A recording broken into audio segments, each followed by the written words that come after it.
The Grand Hall of the Galactic Council sparkled like a field of stars. Crystal chandeliers hung from impossibly high ceilings, and beings from 100 worlds filled the chamber with a mix of floating, crawling, and walking forms. In the center of this alien splendor stood a single human, Ambassador James Walker, his back straight, and his expression calm despite the tension in the room. This was humanity's big moment. After decades of space exploration and preparation, Earth had finally been invited to present its case for joining the Galactic Council. Walker had practiced his speech 1,000 times, but nothing could have prepared him for what happened next. "These humans," announced the Gray Ambassador, his large black eyes reflecting the hall's light, "are nothing but primitive warmongers. Look at their history. Their planet has never known true peace. They split atoms to make weapons before they used them for power. They reached their moon using rockets designed for war." Walker gripped the podium, his knuckles white, but his voice steady. "With respect, Ambassador, you're not wrong about our past. But that's exactly why we should be welcomed here. We've learned from our mistakes. We've united our world and..." United. The Gray's laugh sounded like breaking glass. "You united because you detected our presence. Your peace comes from fear, not wisdom." Other council members murmured among themselves. Some nodded in agreement with the Gray Ambassador, while others seemed uncomfortable with his harsh words. Walker noticed a few representatives from younger spacefaring races watching with particular interest. "Fear didn't unite us," Walker said firmly. "Understanding did. When we realized we weren't alone in the universe, we also realized our differences were smaller than we thought." "We..." The Gray Ambassador waved his long fingers dismissively. "Enough. We've studied your kind for decades. You humans only understand one thing: force. Perhaps it's time we demonstrated why the Council's authority should be respected." The threat hung in the air like a storm cloud. Walker's military training, from his days before diplomacy, made his spine tingle. Something was wrong. The Greys were too confident, too dismissive. "Any hostile action against Earth will be considered an act of war," Walker stated, his words cutting through the chamber's whispers. "We don't want conflict, but we will defend ourselves." The Gray Ambassador's thin lips curved into what might have been a smile. "Defend yourselves? From what? We haven't made any threats.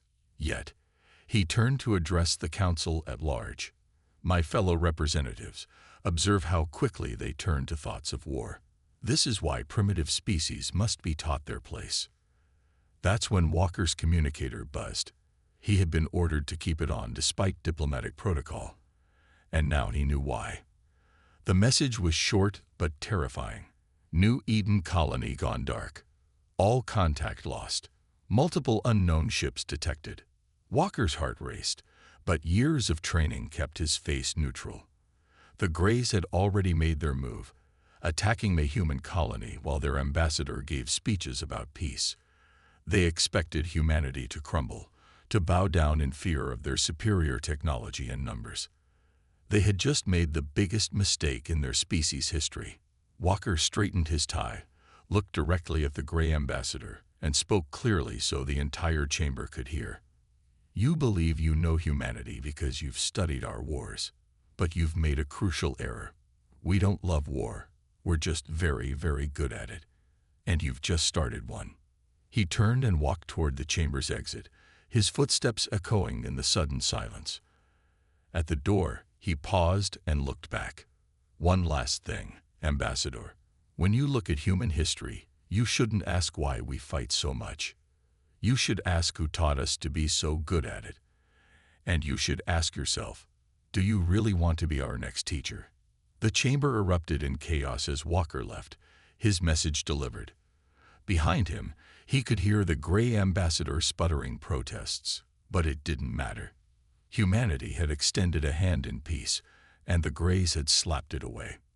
Now they would learn why every history book on Earth had one thing in common: never provoke a human. 24 hours after the attack on New Eden, Earth changed forever. The old borders that had divided humanity for thousands of years disappeared in a single day. Former enemies became allies, and military leaders who once pointed weapons at each other now sat together in the same command center. Admiral Kate Stone stood before the United Earth Defense Council, her gray hair tied back tightly, and her uniform crisp despite being awake for the past 30 hours. The massive screen behind her showed the last transmission from New Eden. Grainy footage of gray ships descending from the sky before everything went dark. They attacked without warning, Stone said, her voice carrying across the silent chamber. But they made 3 critical mistakes. First, they assumed we wouldn't be ready. Second, they thought we'd be scared. And third, she paused, allowing herself a small smile. They didn't know about Project Phoenix. The council members leaned forward. Project Phoenix had been Earth's best-kept secret for the past 50 years. While the world thought their governments were fighting each other, they had actually been working together, preparing for this very moment. "Show them," ordered the council president. Stone pressed a button on her tablet. The screen changed to show massive underground hangars across Earth. Inside them stood ships that looked like a cross between human and alien technology. Sleek, dark vessels with engines that glowed with an otherworldly light. Every crashed alien ship, every piece of technology we've recovered over the past century, we didn't just study them. We improved them, Stone explained. The Greys think they're dealing with primitive humans who barely understand space travel. They don't know we've been reverse engineering their technology since before they even noticed us. One of the council members, an older man with thick glasses, spoke up. "What about New Eden? Our people?" Stone's expression hardened. The colony's defense protocols would have activated the moment communications were cut. Every colonist would have been moved to underground bunkers. The Greys think they're dealing with helpless civilians, but every man and woman on New Eden is a trained soldier. They can hold out for weeks. And the rescue mission? "The first fleet is ready to launch," Stone replied. "We've modified our ships with stealth technology reverse engineered from a Grey scout ship that crashed in the Arctic 30 years ago. They won't see us coming until it's too late." The council chamber erupted in quiet discussions. Stone waited patiently, knowing what would come next. The president stood, his face grave but determined. "Admiral Stone, the council has already voted. You have full authority to proceed with the counterattack. But remember, this isn't about revenge. This is about showing the galaxy that humanity will not be bullied or dismissed." Stone nodded. "My orders to all fleet commanders will be clear. We fight with precision, not anger. We show strength, not cruelty. The Greys think we're savages. Let's show them what real civilization looks like." As she left the council chamber, Stone's communicator buzzed. The message was from the front lines. The Greys had begun moving a massive fleet toward Earth. They expected to find a panicked, disorganized planet. Instead, they would face humanity's finest hour. In orbit, the first fleet waited in perfect formation. 500 ships, each one a testament to human ingenuity and determination. Their crews were the best Earth had to offer. Astronauts, soldiers, and engineers from every nation, united in purpose. Stone boarded her flagship, the Phoenix Rising, and took her place on the bridge. As the fleet prepared to jump to New Eden's coordinates, she thought about the Grey ambassador's words about humans being primitive warmongers. "Send this message to all ships," she ordered. "The Greys wanted to teach us our place in the galaxy. Let's teach them something instead. Never mistake humanity's love for peace as an inability to wage war." The first fleet vanished into hyperspace, leaving Earth behind. The real lesson was about to begin. The Grey fleet commander watched his tactical display with growing unease. His forces had surrounded the human colony of New Eden, expecting an easy victory. Instead, they faced a puzzle. The colony's defenses were far stronger than any primitive society should have. "Status report," he demanded. "Sir, our ground forces can't breach the colony's shields," his second-in-command reported. "The technology. It's similar to our own, but somehow different. More efficient. Before the commander could respond, alarms blared across his bridge. A lieutenant's voice rang out in panic. Multiple ships dropping out of hyperspace.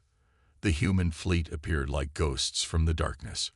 Their ships were sleek and dark, nothing like the crude vessels the Greys had observed during their surveillance. Admiral Stone's voice broadcast across all frequencies, reaching every ship in the system. "This is Admiral Stone of the United Earth Defense Fleet. You have attacked a human colony without provocation. Withdraw now, or face the consequences of your actions." The Grey commander laughed. His fleet outnumbered the humans 3-1. "You dare threaten us? We've mastered space travel while your kind was still fighting with swords." "Wrong," Stone replied calmly. "We mastered something far more important, learning from our enemies." The battle that followed would be studied in military academies across the galaxy for centuries to come. The Grey ships fired their advanced weapons, expecting to tear through primitive human defenses. Instead, their shots splashed harmlessly against shields that seemed to adapt and strengthen with each hit. Then the humans showed their true capabilities. Their ships moved in formations the Greys had never seen, using maneuvers that seemed to defy physics. Small fighter craft slipped through gaps in the Grey formation, their weapons cutting through alien shields with surgical precision.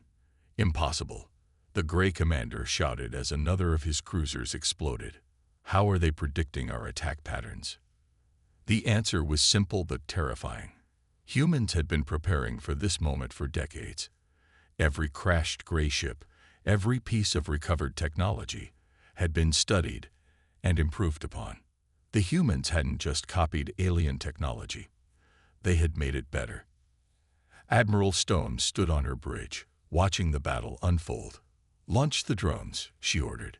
Thousands of small, unmanned craft poured from the human ships. The Greys prepared their anti-fighter defenses, but these weren't ordinary drones. They were controlled by artificial intelligence systems that learned and adapted in real time, using tactics no organic pilot could match. "Sir," a Grey officer called out in panic, "the human drones. They're hacking our systems." The Grey commander watched in horror as ship after ship in his fleet lost power, their own systems turning against them. The humans had found weaknesses in Grey technology that its creators had never even considered. "How?" he demanded. "How did you advance so quickly?" Stone's voice came back over the comm system. "We had good teachers. Every alien race that thought they could study us in secret, every ship that crashed on our planet. You taught us everything we needed to know. We just paid attention in class." Within an hour, the battle was over. The mighty Grey fleet lay in ruins, its surviving ships captured or retreating in disarray. On New Eden's surface, the colony's defenders emerged from their bunkers, cheering as human ships landed to secure the planet. Stone sent one final message to the retreating Grey vessels. "Tell your leaders this. Humanity doesn't want war, but we're very good at ending them. Next time you think about attacking us, remember today. Remember what happened when you underestimated the primitive humans." As the message was transmitted, Stone turned to her crew. "Send word to Earth. Operation Phoenix is a success. And tell them to prepare Phase 2. Her expression hardened. "The Greys thought they could teach us a lesson. Now it's our turn to teach them." Captain Mike Rogers looked out at his fleet of ships and smiled. None of them were warships. At least, not originally. His flagship had been a deep space mining vessel just 2 weeks ago. Now it was humanity's newest weapon against the Greys. "Status report on Operation Trojan," he called out to his crew. "All ships ready, Captain," his first officer replied. "The Greys still think we're just a merchant convoy. Their sensors are reading nothing but standard mining equipment." That was exactly what Rogers wanted them to think. After the battle at New Eden, the Greys had adapted their tactics, expecting to face advanced human warships. They never considered that humans might turn their peaceful vessels into weapons. "Begin Phase 1, Rogers ordered. "Let's show them why humans are so dangerous. We don't just think outside the box. We destroy the box and build something better from its pieces. His fleet of 30 modified mining ships moved slowly toward the gray defense station. On their sensors, they looked like damaged vessels fleeing from a recent battle, their holds supposedly full of valuable minerals. The Greys had gotten greedy, just as Admiral Stone had predicted. "Gray Command Station is hailing us," the communications officer announced. "Perfect." Rogers nodded. "Send the prepared distress signal. Make it sound desperate." The trap was set.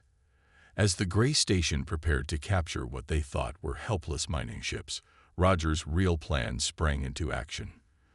The mining lasers, originally designed to cut through asteroids, had been modified with technology recovered from New Eden. They could now slice through gray shields like they were paper. "All ships, execute Pattern Delta," Rogers commanded. "Show them what humans can do with mining equipment." The helpless mining fleet suddenly split into attack formation. Their cargo holds opened, but instead of minerals, they released swarms of combat drones built from mining robots. The Greys had no defense against machines that could eat through their hull plating. "Sir, the Gray Station's shields are down," his tactical officer reported excitedly. They never expected mining lasers to be a threat. Rogers watched as his unconventional fleet took apart the Gray Station piece by piece.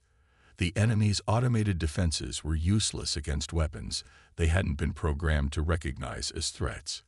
This wasn't the ordered, precise warfare the Greys were used to. This was human ingenuity at its finest. Gray reinforcements detected. Someone shouted. 3 warships dropping out of hyperspace. "Right on schedule," Rogers said calmly. "Deploy the asteroid nets." His ships released what looked like standard mining nets used to collect space debris. The Gray warships ignored them, focusing their attention on what they thought were the real threats. It was their last mistake. The nets, enhanced with human electromagnetic technology, wrapped around their ships and shut down their power systems. "Sir, Gray ships are dead in space. Station is completely disabled. No casualties on either side." That was the beauty of the plan. Humans could fight dirty, but they chose to be better than their enemies expected. They could destroy the Greys, but instead, they were teaching them a lesson. Rogers opened a channel to the disabled Gray ships. "This is Captain Rogers of the Earth Mining Fleet. Today's lesson is about assumptions. You assumed we would fight like you do. You assumed we would use warships and standard tactics. Instead, we showed you that humans can turn anything into a weapon, even tools of peace. Remember that next time you think about underestimating us." As his fleet secured their prisoners, Rogers sent a message to Admiral Stone. "Operation Trojan successful. 3 Gray warships captured intact. Their crews are beginning to understand why provoking humans was a bad idea." The response came back quickly. "Good work, Captain. The Greys are learning that it's not our weapons they should fear. It's our minds." The Gray High Command facility buzzed with nervous energy. Their most senior leaders gathered around a holographic display showing the last 6 weeks of warfare. The map told a story none of them wanted to believe. Humanity wasn't just fighting back. They were winning. "Impossible," the Gray Supreme Commander muttered, his large eyes fixed on the display. "We've ruled space for 1,000 years. How are they doing this?" His answer came in the form of another alert. On the screen, 3 more Gray defense stations went dark. Not destroyed, just dark. The humans had somehow turned off their power from light years away. "Report," he demanded. A junior officer stepped forward, trembling slightly. "Sir, the humans. They're inside our network. They're not just copying our technology anymore. They're improving it, making it do things we never thought possible." The Supreme Commander slammed his fist on the table. "We've lost 20% of our fleet in 6 weeks. Not to superior numbers, not to better weapons, but to mining ships and cargo vessels. They're making fools of us." Another officer spoke up. "Sir, we've intercepted communications from Earth. You need to see this." The holographic display changed to show Admiral Stone addressing the United Earth Defense Council. The Gray leaders watched in growing horror as she explained humanity's next move. Phase 2 is complete, Stone was saying. The Grays thought their technology was safe because they used quantum encryption. They never considered that we find a way to crack it. As of today, we control their entire defense network. The Gray Supreme Commander felt his blood run cold. When was this transmission? 3 days ago, sir, the officer replied quietly. And we're just seeing it now. They wanted us to see it, sir. They let us intercept it. The implications were staggering. The humans weren't just fighting a war. They were putting on a show, demonstrating their capabilities one by one, letting the Greys see exactly how outmatched they were. Another alert flashed. This time, it was a direct message from Admiral Stone herself, broadcasting on all Gray frequencies. "Attention Gray High Command." Her voice rang through the facility. "By now you've realized that your encryption is compromised. You should also know that we've had control of your automated defense systems for the past week. We could have shut down your entire civilization. Instead, we did something else." The holographic display changed again, showing Gray ships, stations, and colonies across their territory. Everything was still functioning, but "We've improved your systems," Stone continued, "fixed the flaws in your technology, made your shields stronger, your engines more efficient. Consider it a gift and a warning. This is what humanity can do when provoked. We can destroy you, or we can help you. The choice is yours." The Gray leaders stared at each other in stunned silence. Their own diagnostic systems confirmed it. Their technology was working better than ever before. The humans had hacked their entire civilization just to upgrade it. "One more thing," Stone added. "We know about the other species you've been planning to teach lessons to. That stops now. Earth is applying for membership in the Galactic Council, not just for ourselves, but as protectors of developing civilizations. Any aggressive action against emerging species will be treated as an act of war against humanity." The Supreme Commander sank into his chair. In 6 weeks, humanity hadn't just defeated them militarily. They'd completely upended the galactic power structure. "Send the message," he ordered quietly. "Tell them we're ready to discuss terms." As his officers rushed to comply, he looked again at the display showing Earth's fleet movements. They had never truly been at war, he realized. They had been in school, and humanity had been the teacher all along. The Galactic Council chamber was packed tighter than ever before. Representatives from every spacefaring race had gathered for this emergency session. The topic: humanity's unprecedented rise to power. Ambassador James Walker stood at the center of the chamber again, but this time was different. No one dared dismiss him as a representative of a primitive species anymore. Admiral Stone stood beside him, her uniform bearing new medals earned in the brief but decisive conflict with the Greys. The Council President spoke first. "We are here to discuss the events of the past 2 months. The Gray Empire, one of our oldest members, has requested peace talks with Earth. More importantly, they have endorsed Earth's application for full Council membership." Murmurs filled the chamber. The Gray ambassador, different from the one who had provoked this conflict, stood up. He paused, choosing his words carefully. "We have learned much about humanity. They could have destroyed us. Instead, they chose to teach us, to help us." His large eyes blinked rapidly. "Our technology now works better than ever before, thanks to their improvements. They turned our weapons against us, only to make them better and give them back." Walker stepped forward. "Earth doesn't seek dominance. We want partnership, but we also demand respect, not just for ourselves, but for all developing species." A Reptilian Council member rose. "We've analyzed your technology. You haven't just mastered Gray systems. You have countermeasures for every major species' weapons." "How?" Admiral Stone answered this one. "Simple. While you studied us, we studied you. Every probe you sent to Earth, every ship that crashed, every piece of technology we could find. We learned from all of it. We didn't just copy your technology. We understood it, improved it, prepared for the day we would need it. The chamber erupted in concerned whispers. Another ambassador spoke up. Are you threatening us? No, Walker replied firmly. We're offering to help you. Earth has already submitted proposals for improving the Council's defensive systems, medical technology, and faster-than-light travel capabilities. We've also drafted a resolution protecting developing civilizations from interference or aggression. He gestured to a holographic display showing various technological improvements. These aren't secrets we're keeping to ourselves. They're gifts we're offering to share. The only condition is peace, not just with us, but with all emerging species. The Council President leaned forward, and if we refuse, Admiral Stone stepped up. Then nothing happens. We don't attack. We don't threaten. We simply maintain our defensive capabilities and continue protecting those who can't protect themselves. But consider this.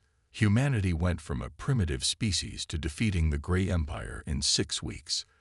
Imagine what we could accomplish together as allies instead of potential enemies. The council chamber fell silent as the implications sank in. Humanity wasn't just asking for a seat at the table. They were changing the very nature of galactic politics. One more thing, Walker added. We've detected 17 developing civilizations within council space, species on the brink of achieving faster-than-light travel. Earth has already deployed protective fleets to monitor these worlds. Any aggressive action against them will be met with the same response the Greys experienced.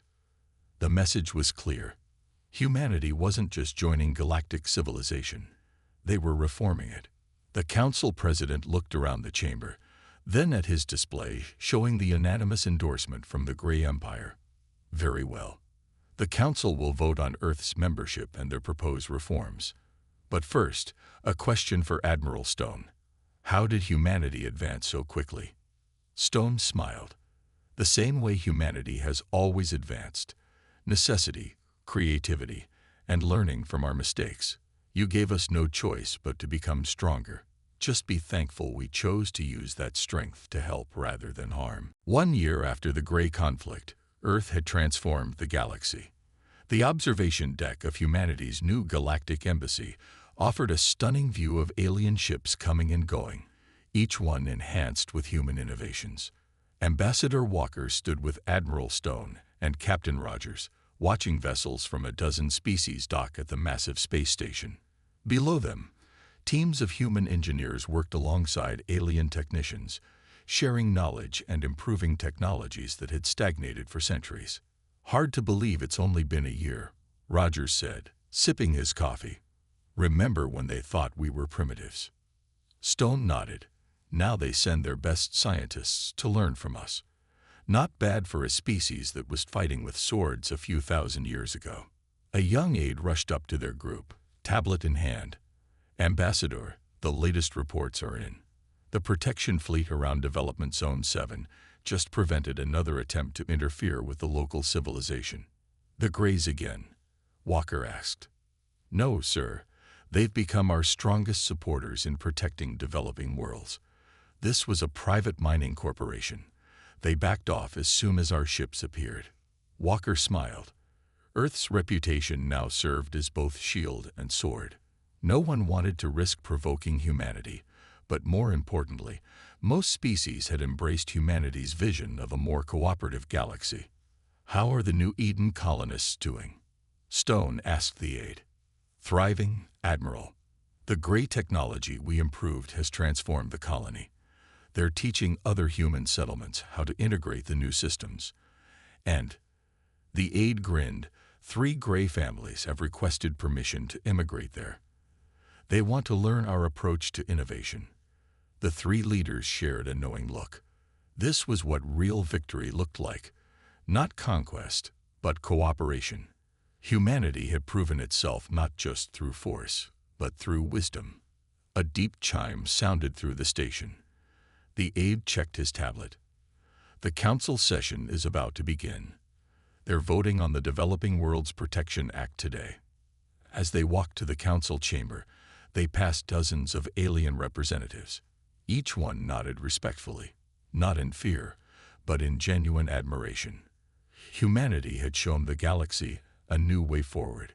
The council chamber was different now. The old hierarchy of ancient and young species had been replaced by a true democratic forum. At the center, a holographic display showed the 17 developing civilizations under Earth's protection, each one growing at its own pace without interference. The council president, a respected leader from a neutral species, called the session to order. Today we vote on formally adopting humanity's guidelines for protecting and nurturing developing civilizations. But first, Ambassador Walker has an announcement. Walker stood, his voice carrying clearly through the chamber. Earth has detected 3 new civilizations approaching spaceflight capability. We've already deployed protection fleets to their systems. But this time, we invite other council members to join us in this mission. Let's protect the future together. The vote that followed was unanimous. The galaxy had learned its lesson. Underestimating humanity had been a mistake, but one that led to positive change for everyone. After the session, Stone, Rogers, and Walker returned to the observation deck. The station's artificial sun was setting, creating a spectacular light show across the hull of a nearby gray ship, one now crewed by both grays and humans working together. "You know what the best part is?" Rogers asked, watching the ships move past. "We didn't just prove we could fight. We proved we could forgive." Stone nodded. "That's always been humanity's real strength. We don't just survive adversity. We learn from it, grow from it, and we help others do the same." Walker looked out at the busy space lanes, filled with ships of all species working together. "They thought they were testing our strength," he said quietly. "Instead, they helped us show our wisdom." And in the endless expanse of space, humanity's message rang clear. Don't ever provoke us, not because we'll destroy you, but because we'll prove you wrong about everything you thought you knew about us.